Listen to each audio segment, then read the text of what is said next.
चंद्रगुप्त के समर्थन में जहां एक और पौरव राष्ट्र तक्षशिला पीपलीवन से लेकर सिंध और पंजाब की क्षेत्रीय जनजातियों की सेनाएं जुड़ रही थीं, वहीं दूसरी ओर धनानंद, जिसके अधीन 14 जनपद हुआ करते थे, वो आज था एकदम अकेला।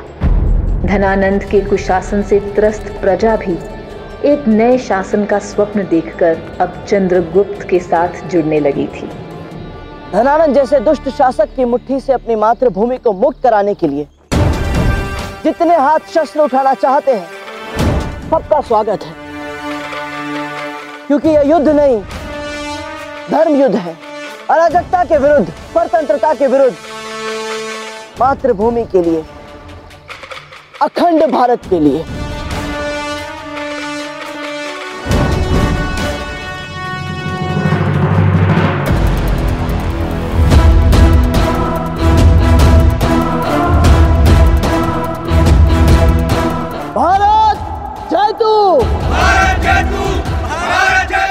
जहां एक और चंद्रगुप्त और सशक्त हो रहा था, वहीं दूसरी ओर धनानंद के अहंकार के कारण वो अपने सारे आधार स्तंभ खो चुका था।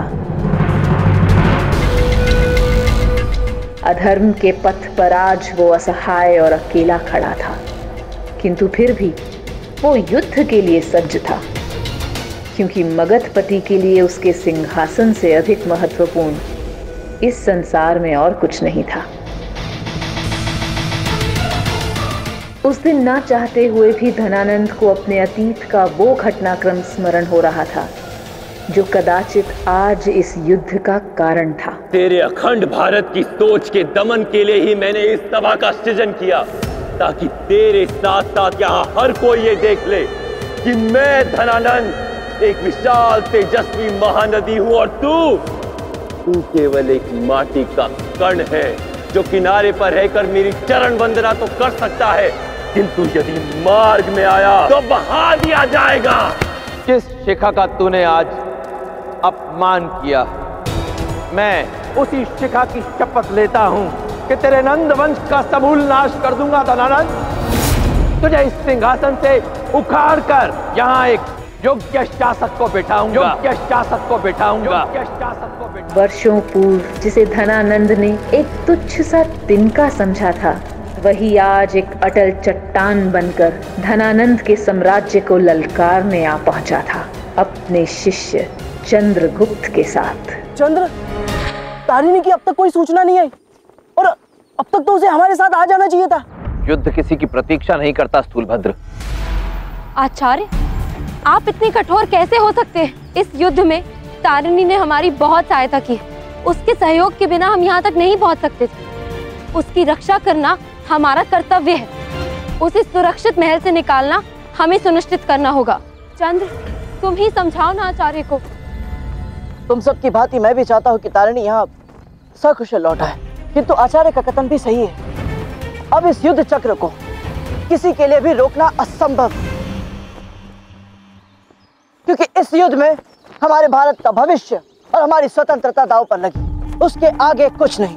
यदि तारिणी को बचाने में हमसे एक भी भूल हुई तो युद्ध का सारा पासा पलट जाएगा। अब जो परिस्थितियां हमारे अनुरूप है वो हमारे विरुद्ध हो सकती है, इसलिए इस समय तारिणी के लिए हम केवल ईश्वर से प्रार्थना कर सकते हैं कि वो सकुशल हमारे पास लौटा है। युद्ध का उद्घोष किया जाए।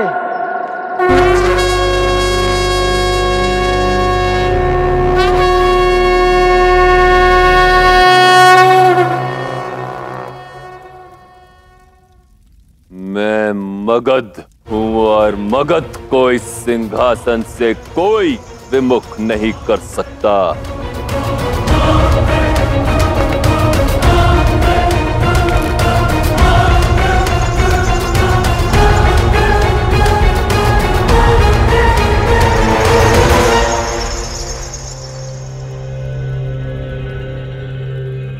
महारानी, आप विश्राम कीजिए, आपको आराम की आवश्यकता है। धनानंद कहाँ है? सम्राट युद्ध के लिए सज्ज हो रहे हैं। चंद्रगुप्त अपनी सेना के साथ मगध की सीमा पर आ पहुंचा है। मुझे शीघ्र, अति शीघ्र महल से निकलना होगा। चंद्रगुप्त और अन्य सभी मेरी राह देखते होंगे।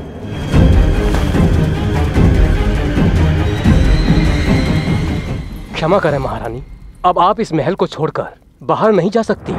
मुझे इन युद्ध के नियमों की कोई परवाह नहीं। मैं इस कक्ष में बंधनी बनकर नहीं रह सकती। मैं आपको युद्ध के नियम के बारे में नहीं बता रहा हूँ महारानी। मैं मगध राज परिवार के वंशज के नियमों के बारे में आपको बता रहा हूँ, जिसका आपको पालन करना होगा, क्योंकि आप गर्भवती हैं।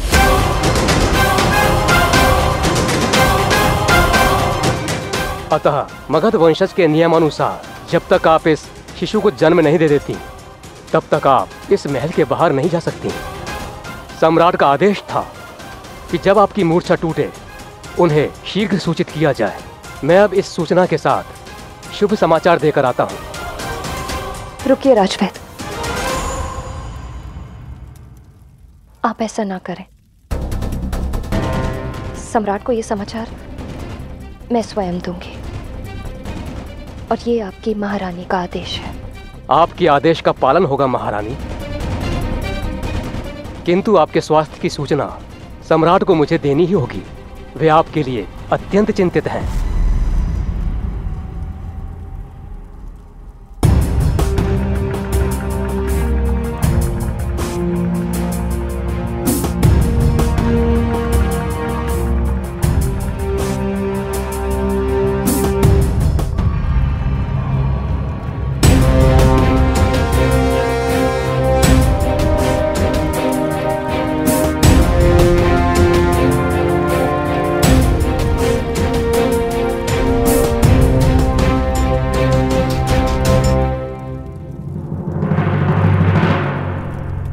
ये सत्य है तारनी, धनानंद ने ही तुम्हारे पिता की हत्या की थी।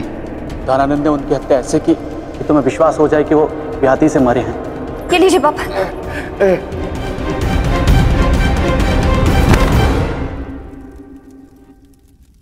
मुझे यहाँ से जाना होगा। मैं धनानंद के क्रोध और विष की छाया अपने बच्चे पर नहीं पड़ने दूंगी।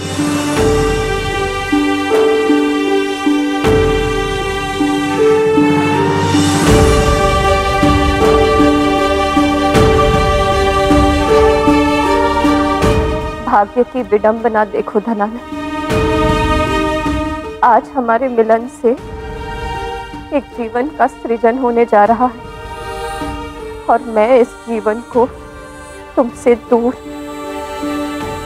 बहुत दूर रखना चाहती।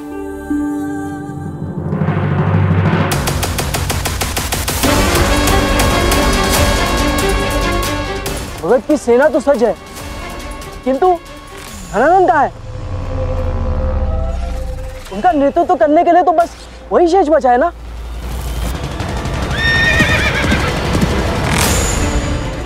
प्रतीत होता है कि धनानंद आ रहा है। सैनिकों, सज्ज हो जाओ।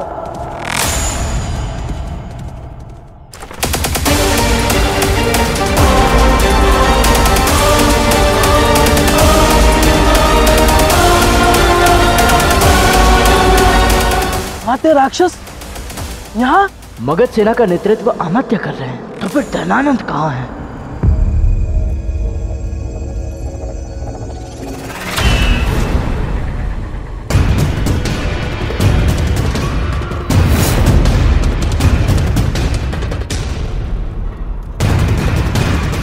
मुझे लगा तुम युद्ध के लिए निकल चुके हो। जा ही रहा था, किंतु मुझे सूचना मिली कि तुम्हारी मूर्छा टूट गई है और तुम स्वस्थ हो। इसीलिए कुछ क्षण तुम्हारे साथ व्यतीत करने चला है। आओ।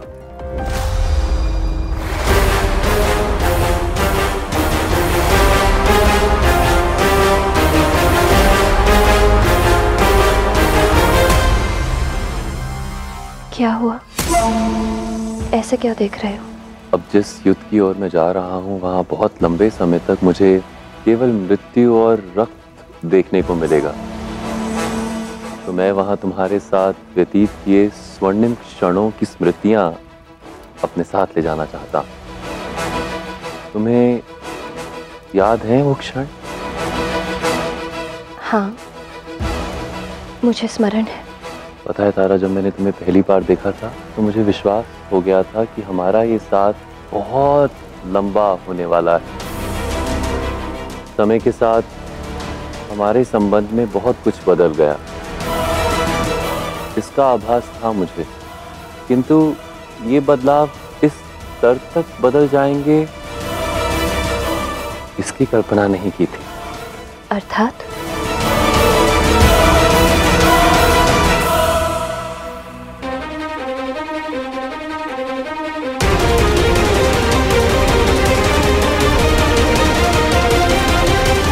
ये तो मगध की शाही अंगूठी है जो तुम और तुम्हारे भाई पहनते हैं। किंतु ये अंगूठी मेरे कौन से ज्येष्ठ की है जानती हो? ये अंगूठी मेरे ज्येष्ठ पांडुगति की है।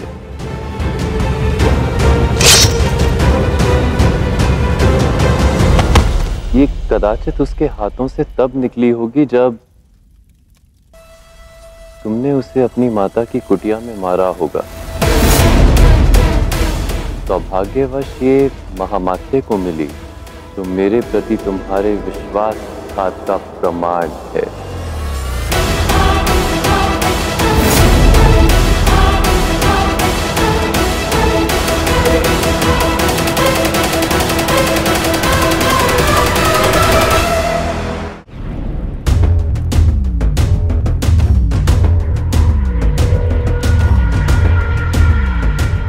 ये कक्ष देख रही हो?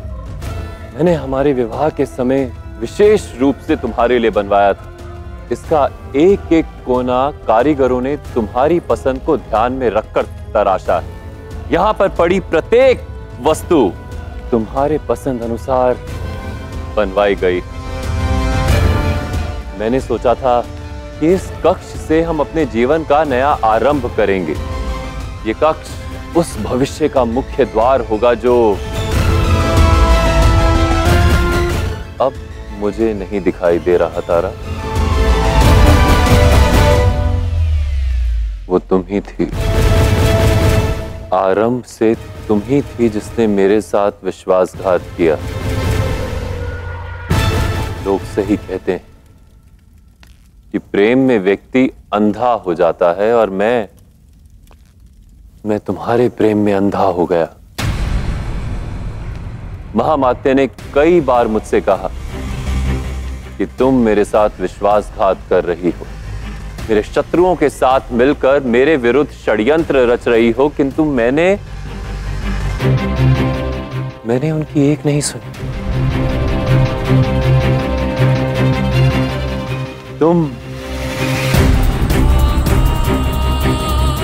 तुम मेरे पास उस दिल चट्टे और चाणक्य की गुप्तचर बनकर आई और मुझसे कहा, इतने समय तक ही कहा तुम? मैं अपनी माँ से मिलने गई थी, उन्हें ये बताने कि मैं कुछ समय और मगध में रहने वाली। मैं यहाँ तुम्हें इस महल में इसलिए लेकर आया क्योंकि वर्षों पूर्व लगे हमारे संबंध के अल्प विराम को हटाकर मैंने सोचा था कि हम अपने जीवन का एक नया आरंभ करेंगे, किंतु तुमने उस चंद्रगुप्त के साथ मिलकर मेरे एक एक भाइयों की हत्या कर दी।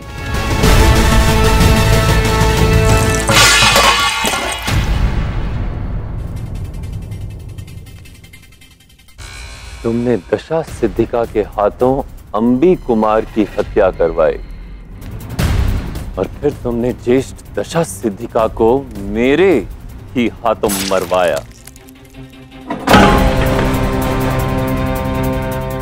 मनसा की इतनी बुरी मौत का तुम्हें शोक नहीं था। तुम विचलित इसलिए थी क्योंकि उसने तुम्हें ज्येष्ठ भूतपाल के गणिकाओं के घर से बचाया था, और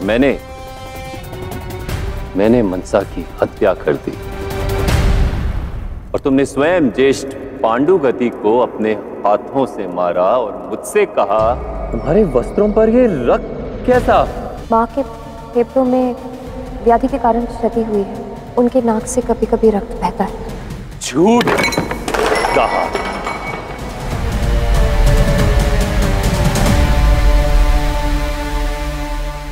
मैंने फिर भी तुम्हारा विश्वास किया।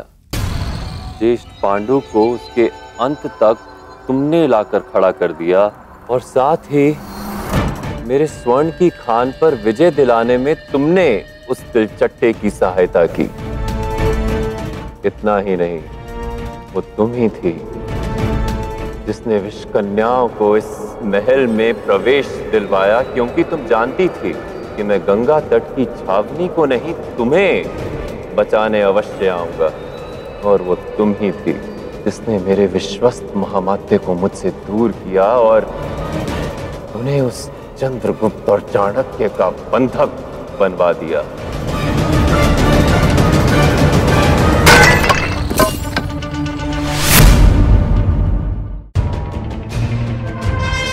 वो तुम ही थी, मेरा प्रेम, मेरा सर्वस्व, मेरी तारा, जिसने मेरे साथ विश्वासघात किया। हाँ, वो मैं ही थी। मैंने अपने अतीत के वो सभी द्वार बंद कर दिए थे जो मुझे तुम तक वापस ला सकते थे धनानंद। मैं पुनः लौटकर तुम्हारे जीवन में नहीं आना चाहती थी। फिर जब चंद्रगुप्त और आचार्य ने मुझे आभास करवाया कि यदि मैंने तुम्हारी क्रूरता और अराजकता का अंत करने में उनकी सहायता ना की तो तुम मध में चूर न जाने कितने निर्दोषों का जीवन नर्क बना देते। मैं तुम्हारा सर्वनाश करने की मंशा से ही यहाँ आई थी। अतः घृणा करती थी मैं तुमसे। पर पता है धनानंद, मैं तुमसे ये कहना नहीं चाहती, किंतु तुम सही थे। मेरी घृणा में कहीं ना कहीं तुम्हारे लिए प्रेम भी था। मैंने तुमसे बहुत झूठ बोले हैं धनानंद, किंतु तुम्हारे प्रति मेरा प्रेम झूठा नहीं था। मैंने ये सच्चे मन से चाहा था। मुझे विश्वास था कि मैं अपने प्रेम से तुम्हें बदल दूंगी। इसीलिए मैंने चंद्रगुप्त के साथ विश्वासघात भी किया, जिसके कारण मनसा और महारानी मूरा को अपने प्राण त्यागने पड़े। किंतु कदाचित मेरे प्रेम के झूठे भ्रम को भंग करने के लिए उनकी आहुति आवश्यक थी, क्योंकि तब मुझे आभास हुआ कि मैं जिस विश्वास को लिए तुम्हारी ओर बढ़ रही हूं वो केवल एक भ्रम है। तुम बदल ही नहीं सकते।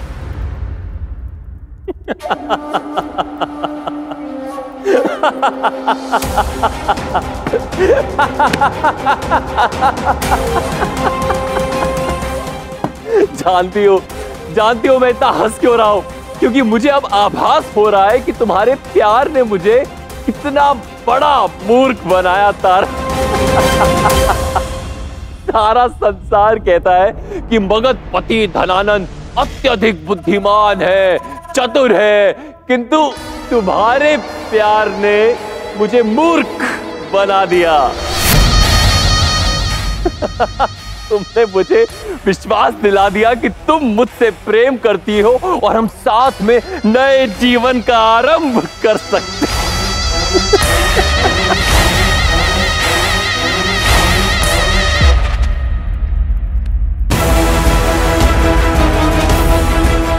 क्यों तुमने ऐसा किया तारा? क्यों मुझसे झूठ बोला? झूठ तो तुमने भी बहुत बोले हैं मुझसे धनानंद।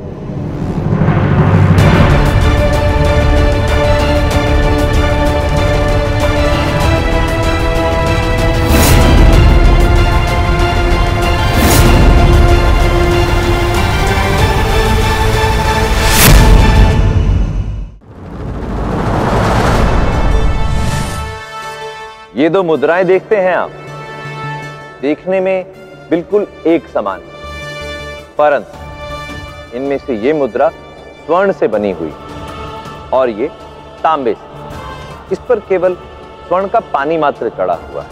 अब तांबे की ये मुद्रा देखकर कोई भी कुछ समय के लिए भ्रमित हो सकता है, तब तक जब तक कि इसे कसौटी पर परखा ना जाए, क्योंकि उसके पश्चात इसका सत्य सबके सामने आ जाएगा। इसी प्रकार जीवन में भी बाहरी दिखावे से आप संसार को केवल कुछ ही समय के लिए भ्रमित कर सकते हैं, क्योंकि जब समय आपको कसौटी पर परखेगा तो आपकी वास्तविकता संसार के समक्ष आ ही जाएगी। इसलिए स्मरण रहे, छल का सिक्का अधिक समय तक नहीं चलता। नीतियां मेरी, नियति आपकी। शक्ति और सत्ता की तुम्हारी इस लालसा ने तुम्हारे जीवन से सब कुछ छीन लिया है धनानंद, और एक दिन इसी लालसा में तुम्हारा भी अंत हो जाएगा। मेरे इस विश्वासघात के लिए तुम मुझे मारना चाहते हो, ये लो, मार दो मुझे।